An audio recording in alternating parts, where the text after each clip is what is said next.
Can a modern day manager not have a mobile phone? Why should he?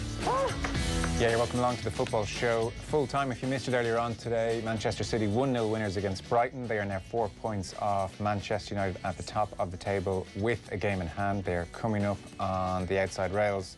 And Spurs, half-time against Fulham, 1-0 up. Harry Kane with the goal just before half-time. That is where we are in the Premier League this evening. Later on, we'll be joined by Damien Delaney, but very happy to say, in the meantime, we are joined by David Sneyd, journalist, and increasingly, I would presume, David, smug Manchester United fan. How you doing? Evening, Joe. What's the story? I'm surprised you don't have an Ollie at the wheel jersey on of some kind.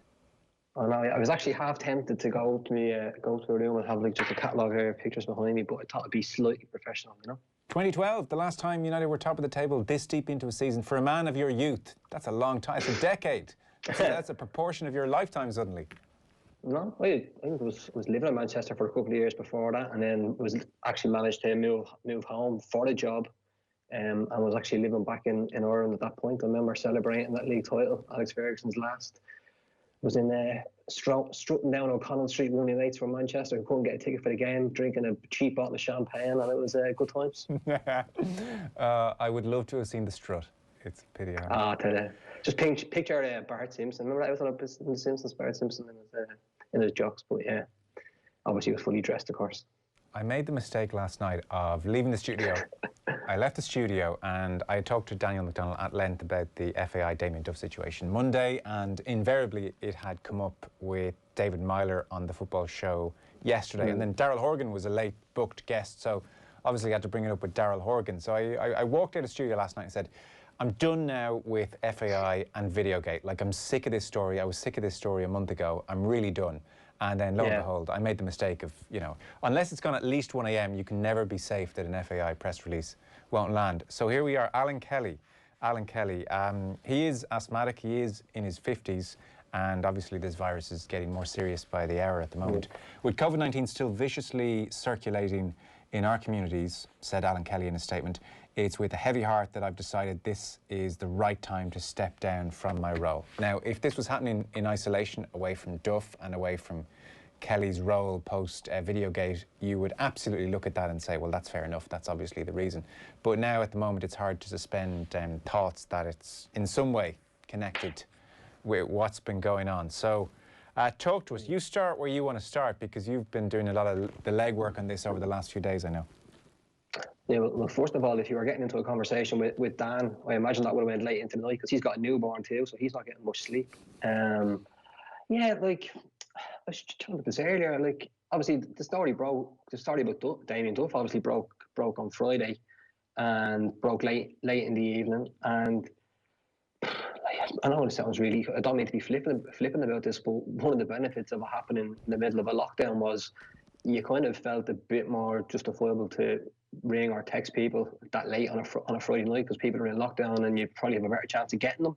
You kind of feel, well, push me luck and go for it. And so anyway, only thing I had to do, unfortunately, missed the print deadline for the Irish Examiner, but managed to get a story up and was trying to get as much of a detail as possible, ringing around as many people as possible for the Saturday. And yeah, like it's already being framed almost as if there's different camps, or it's one or the other. And to be honest, I don't really see it that way more so. I just see it a case of you ring around and you try and get a sense of what's happening and the reasons for certain things happening, and that's what you report. Like, I straight away was getting in touch with people in the FAI, was getting in touch in people in the Duff side of things and the Stephen Kenny side of things, trying to get in touch with staff, players, and there was general disappointment that, well, more than disappointment, that Damien Duff had left. Like, people were really happy with the work he was doing. The word it was used was that he was adored for some of the work that he did on the training pitch and the manner in which he dealt with players and on the training pitch, but also outside it. And this is another thing that, even just from speaking to the players as well and to the staff, is that you kind of got a sense that what Stephen Kenny was trying to introduce, obviously with Damien Duff and with and obviously with Keith Andrews in there too. And you're trying to find out, well, what's the reason for this? Like, was there a row? Was there a fall? And now, is there personal reasons going on? And it became apparent very quickly that this was it was personal in the sense of Damien Duff not wanting to be a part of the FAI anymore. And at first you're kind of thinking, well, why? Like, he surely knew what he was getting into. Some reasons were explained, and then it became clear that it was because of what had happened over the video, over the speech, and how it was an investigation was carried out. And I don't think it was even so more so that there was an investigation, so to speak, or that the FAI looked into it, because I think by all intents and purposes, if something was brought to your attention that you're told something might not be right, I think it's only right and due diligence that you have to look into it. I think it was the manner of how the FAI went about it, and which Roy Parrott has admitted to kind of fanned the flames really and poured a bit of lighter fuel on the fire by saying that they were having an investigation as a matter of urgency, when like there could be times where you could get in touch with the FAI and ask them what FAI stands for, and you might be waiting for a while for them to tell you. So like that became clear very, very quickly on both sides, that there was no falling out, and this was something that had been storing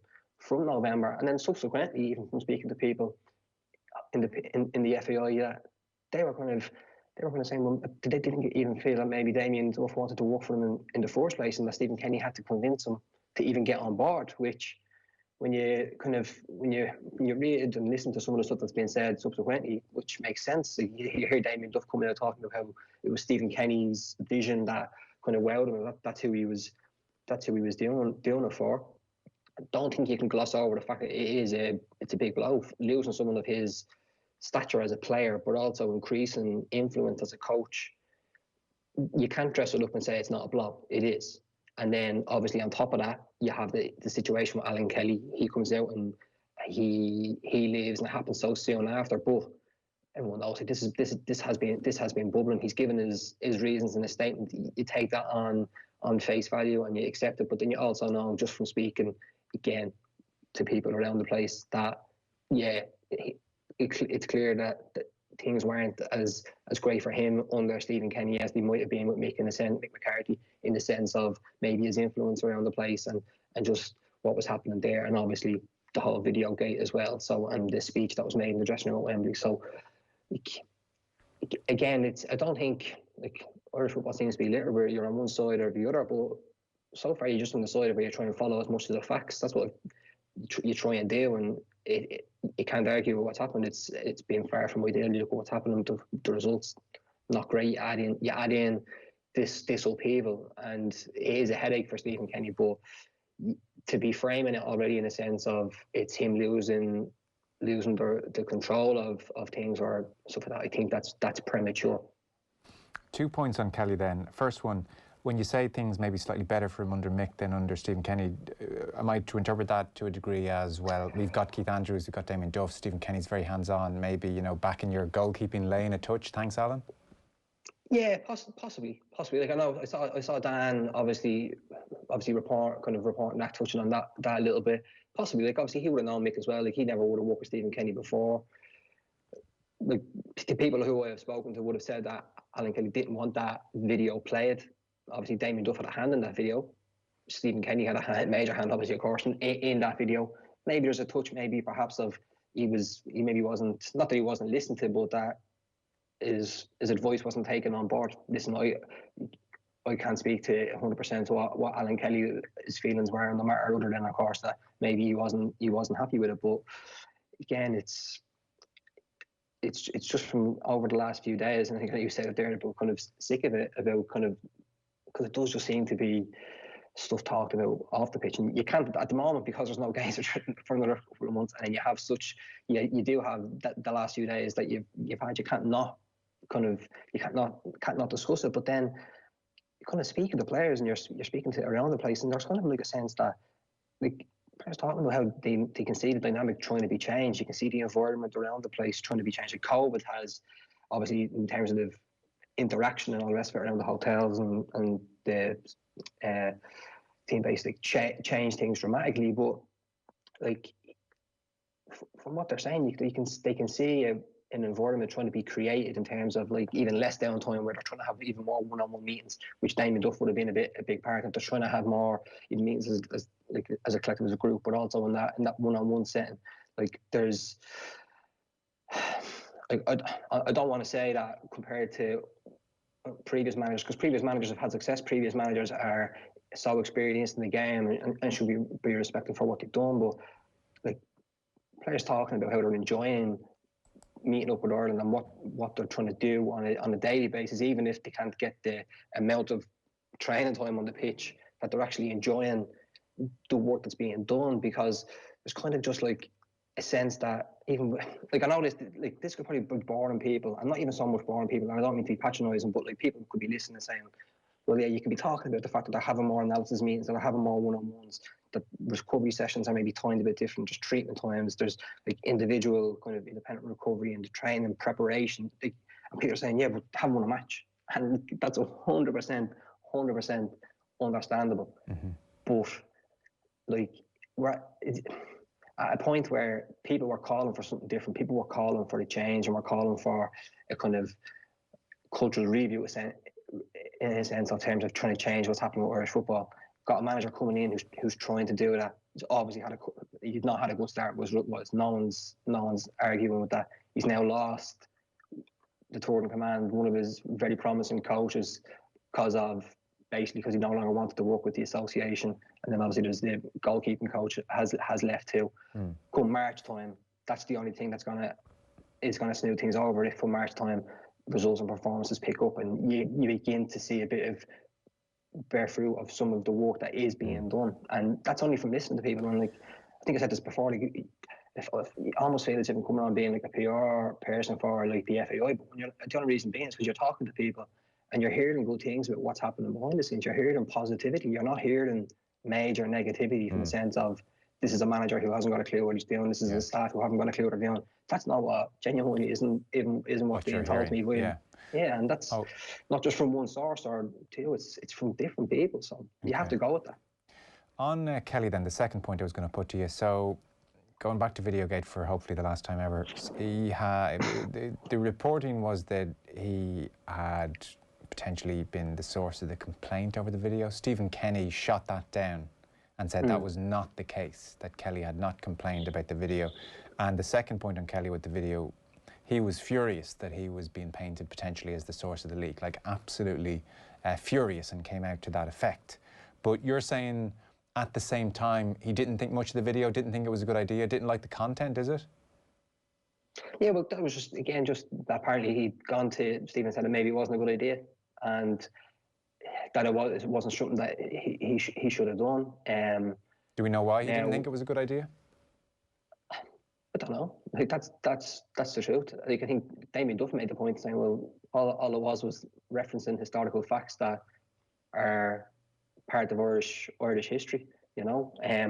Now, in terms of his level of anger, it was very telling that he came out to make sure that he made sure that he got his point across by saying that he wasn't the leak by himself. He didn't go through the FAI, didn't do it through the FAI, which kind of I found curious enough. I wasn't sure what the reason for that was. Was that just maybe a case of him being able to just go straight on and do it himself?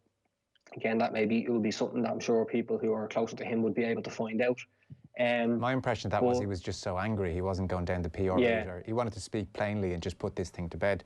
Emmett Malone in the Irish Times today, by the way, said that the general sense seems to be that the leak to the media was through a connection to a player who had never intended for the content of the video or Kenny's speech to become public at all.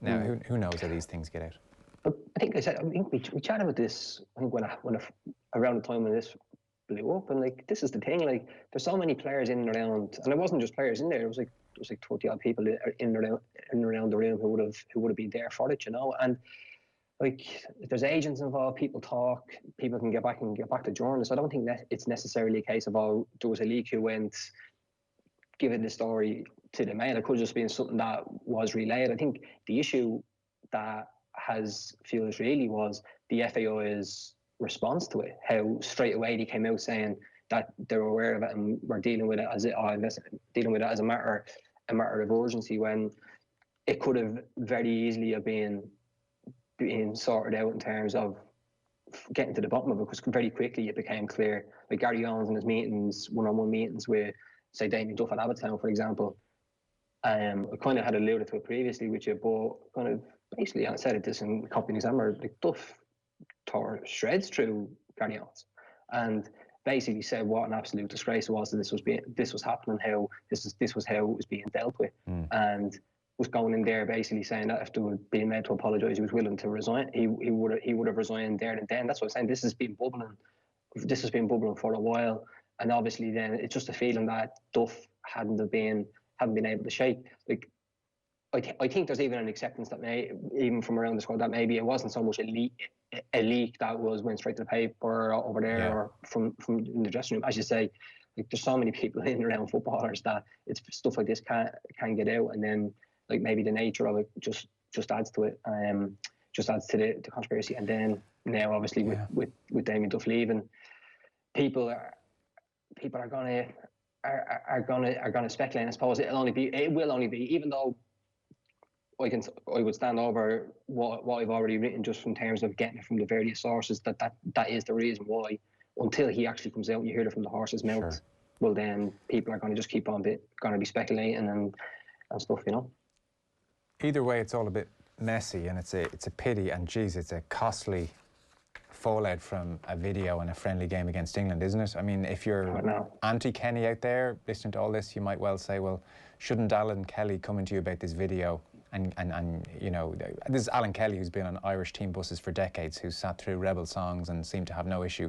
Shouldn't it have given pause for thought, maybe, that he thought there was a problem with it? Others will say, look, you're the manager, you can't keep everybody happy, you have to do the job the way you see fit. And that's going to be open to interpretation, and so it's a big pity to lose Kelly. And then on the Duff front, I mean, still my overwhelming sense is like, fair enough, he's peeved at the FAI. Could this thing still not have been turned around? Could, you know, the right things not have been said to Duff? Like, did he was he still that furious however many months later that he felt, I have to get out of here, you know? Could more have been done to keep him?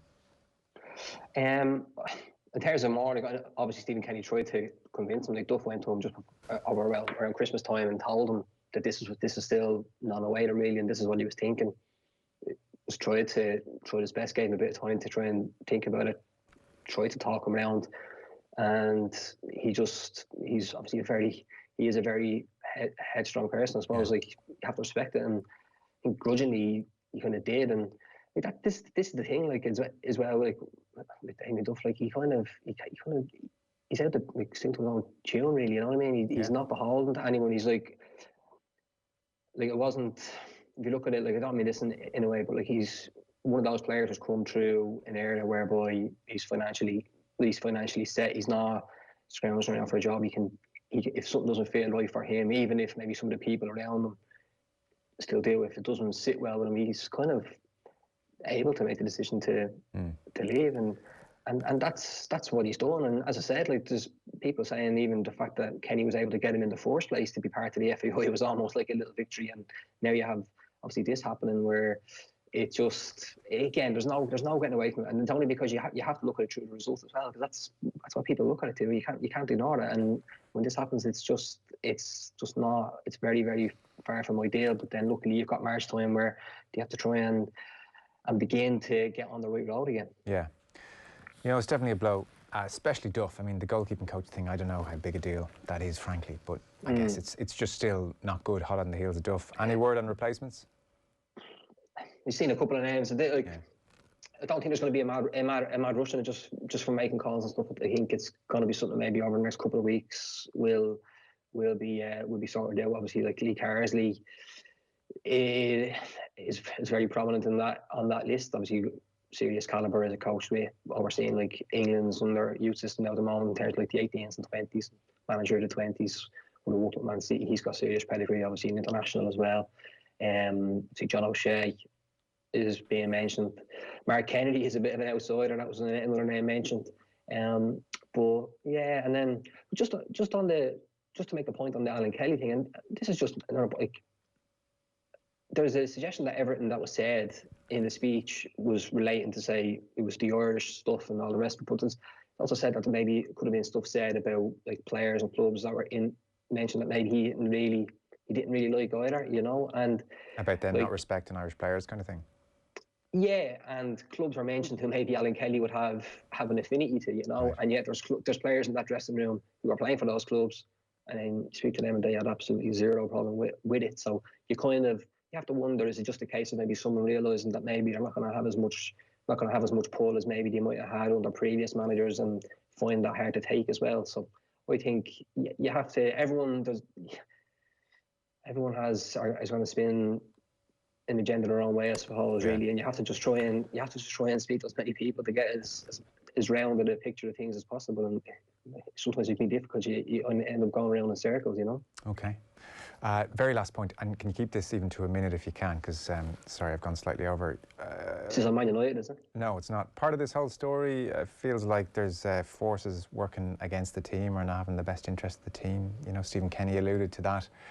Based on talking to people, did you get the sense from the people you're speaking to that that issue has been put to bed, or does that continue into 2021?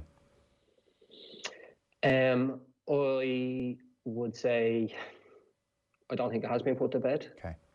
I think what will happen is it could be very quickly some of the, let's say, forces, but some of the stuff that if March goes well, you'll kind of maybe see things going down a little bit. But no, I don't think that's quite put to bed yet. Great. David Sneyd, brilliant stuff. Thanks so much for all that. Appreciate it. No, but evening, Joe. Cheers. Latest from